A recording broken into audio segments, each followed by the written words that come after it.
Hello, everyone. Hope you're doing well.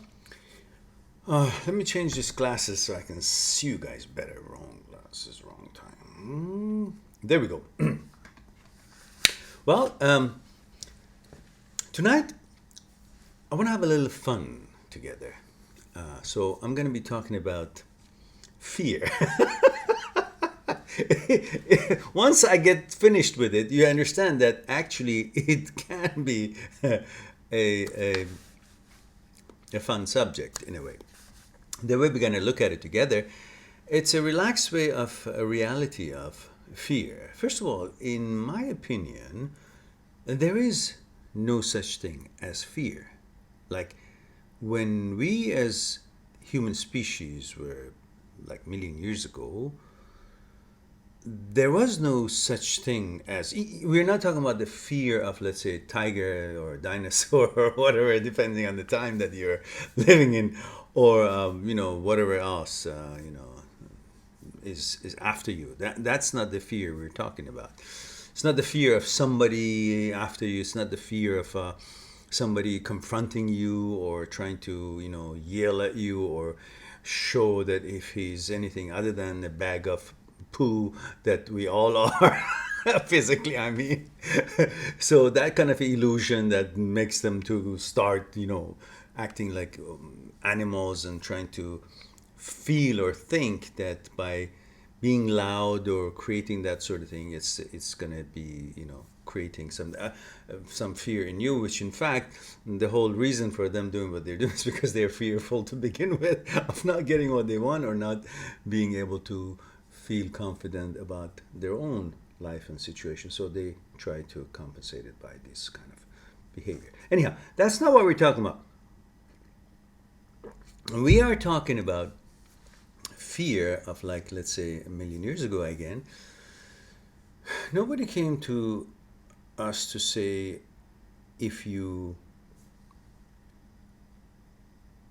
don't pass your exam in school, you will not be looked upon favorably by the others, friends and parents and relatives and society, and you won't get a good job, and then the rest of it, you don't have a good job, you don't have money, and maybe you don't get a beautiful wife or whatever that is going to be attached to that whole success or failure, as they put it into our heads. So there was no such discussion at the time.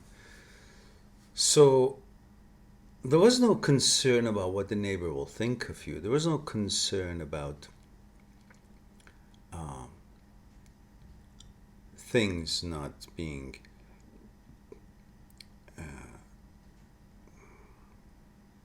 the way it should be. There was no plan in your mind to be fearful of not attaining it, not achieving it. There was no thought of that kind to create a concern about that. You were mostly focused on to get some food that day and the immediate things. So we're not talking about the survival fears. We're not talking about the kind of fears that we just talked. We're talking about fear as general. The whole concept, the whole issue, the whole field of fear, the whole array of things that causes fear in our life, in our humanity. Anxiety of something. That anxiety starts with, again, something that we are missing or something that we are trying to attain or considering, very loosely put it, the desire and the dogmas and all these type of fears, any kind of fears, the whole general question of fear we're talking about. So in those days there was no such thing, but so that's why I'm saying originally there was no such thing as fear, just as the instinct of survival was there. For example, if a tiger would be or dinosaur would be attacking us, just imagine T-Rex was after us. That is coming at us. That's not the kind of fear. Again, that's you see a tremendous, violent result could be created if you don't move. So you just move. It's not like you're considering any consequence of what's neighbor gonna think if I'm squashed on the floor underneath the foot of a dinosaur, or that sort of images that may concern you of your image from what you are then changed to something else, and then you're now concerned about that, the anxiety, the fear, and all the concerns, and that will bring out. There is no such thing. So we're not talking about the survival instincts fear. We're talking about the fears, mostly the fears that this modern life has brought about, all these things. And so why did they come about? How come they suddenly, or not suddenly, eventually, things such as concerns, a fear of this and that, future and this and that concerns was created? Well, because through time we've been constantly compared by the society. Society was created out of thought patterns of humanity, and the humanity's thought patterns were obviously dumb. So they created a society which is based on stupidity, which has values that really is stupid, such as comparing makes us pressure us or introduces to us when we compare ourselves to the others, what they have, what image they have created by having what they have, what image we have. That image against their image causes them, in the eyes of the conditioned society, to be of a higher value. So we now have to catch up with that image. So we have now fear of not attaining that image or that value that we may think it's what the trend of the society is. So now we have created something. So all that values, wrong impressions, wrong values, and wrong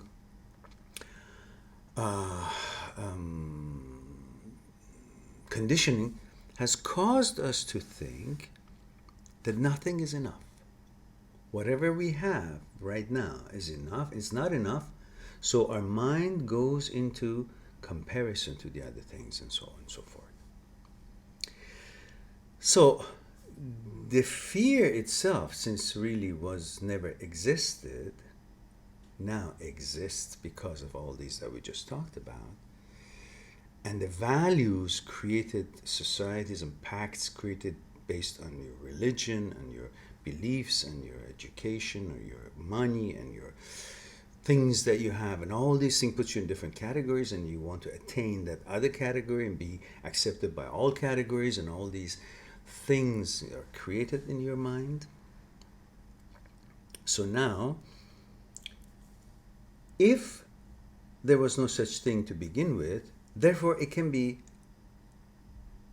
considered non-existence by dissipating it as the time that it wants to appear. How? Well, what if we simply follow it as it is about to happen? In other words, why don't we kind of like imagine if you're in front of the river and a splash happens way out above, river flowing this way, and you just notice some splash, and then a bunch of things fell into the river. And alongside of those things that fell into the river that are moving towards you, there are other things that are in the river moving, leaves and little piece of wood and little piece of plastic and orange peel and apple peel and little pretty rocks that can move through small enough, and all kinds of things, plus all those bunch of things that splashed in. So the splash got your attention, and now you picked one of the things that you notice on the river, and your eye makes contact to it. You choose that to follow, to see to what's happening. So you're observing that particular thing that is coming towards you. As it is coming towards you, as it is happening, your focus is totally, your attention is totally on that thing that you chose, that your eye connected to it, and you're following its path, and it comes in front of you, and then it follows that way as the water in the river continues its flow. And so you're totally observing the actuality of that movement, that happening, that flowering, that blooming, that event, that actuality, that reality.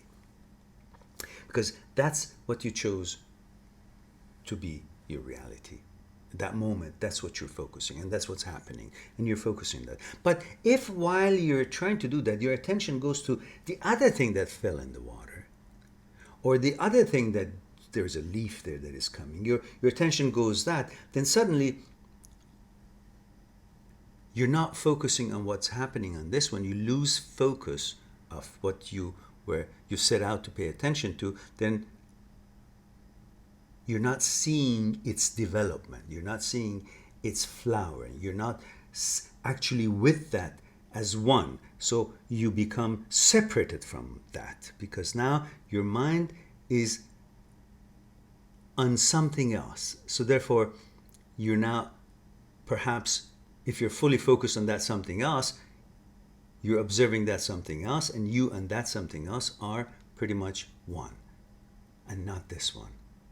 So you've lost the connection with this one, and your thought is maybe comparing the speed of the other one with this one, and how big that one is moving versus this one. So you're not really focused on what was happening with this one, which was it's traveling, and it's happening, and it's reality of event of moving towards you and flowing on the water, and how that is negotiating with the water. That was the reality you started out with. But then because your mind went on some other things that were in the water, you started comparing that based on stuff you were seeing, or you started just focusing on something else, and suddenly you lost the attention of what you had wanted to. Now, if you imagine a fear of any kind happening to you, and as you are visualizing the fear, like not visualizing, sorry about that, you're noticing, you're observing the fear, that whole situation, the whole reality, that whole actuality of that flowering as it arises, then you as the observer and the fear as observed are no difference. Are one.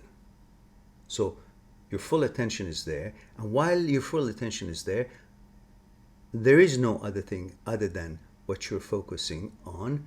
Therefore, there's no time to have a fear. You're focusing on creation of that thing. You're attending on the actuality of happening of something, and you're totally there as it's happening. Fear happens when you leave what is happening, and your thoughts come into the picture, start perceiving what is happening rather than you observing what is happening as it observing. Perceiving is when you suddenly your thought goes to the memory, and you had some kind of a fear for a situation, and you know what fear is, and now you think, okay, this is that, and then you start thinking, oh, how I felt after that, then what's the effect of this on me tomorrow, or how it's going to affect my reputation of the neighbor, or what I'm thinking of myself, the image I made of myself, or what others think of me. Suddenly your thoughts that are created now are not allowing you to be focused or to attend to fully to the blooming of this, which we called it fear, which doesn't exist, but we happen to identify it as fear. So your thought is not based on the actuality of this happening as it arises. Your thought, your perception of this is based on the memory of the things that are in your consciousness. And suddenly it created something that is perceiving now by the information that comes from the past, because your memory is the past. So now suddenly you're seeing this with the past, which means you're not really seeing this. You're seeing the past, and or you're projecting its effect on your life or you on the future. Again, you're looking at something the illusional, but not really this as it happened. You're not observing this really. So, and that's when the fear comes. So fear is anything, if you focus, if you're paying attention on anything other than the actual thing that we call it fear, if you're paying attention on that, then everything will be okay. But if you're actually paying attention to, putting your attention, your focus, your thoughts are seeing this based on the information you had of some other things, then that fear, which you identified as fear, becomes something uncomfortable. Which thought is what actually creates division. The thought that creates this information in your mind about what's happening creates a division between you and that emotion, that feeling. And you're not focused on what that is, you're focused on the perception of what that is. And that's when the fear happens, not when you're actually focusing on that thing itself. So, just something to ponder, and we'll talk about the rest of this fear business on the next time. Have a nice evening. Talk to you soon.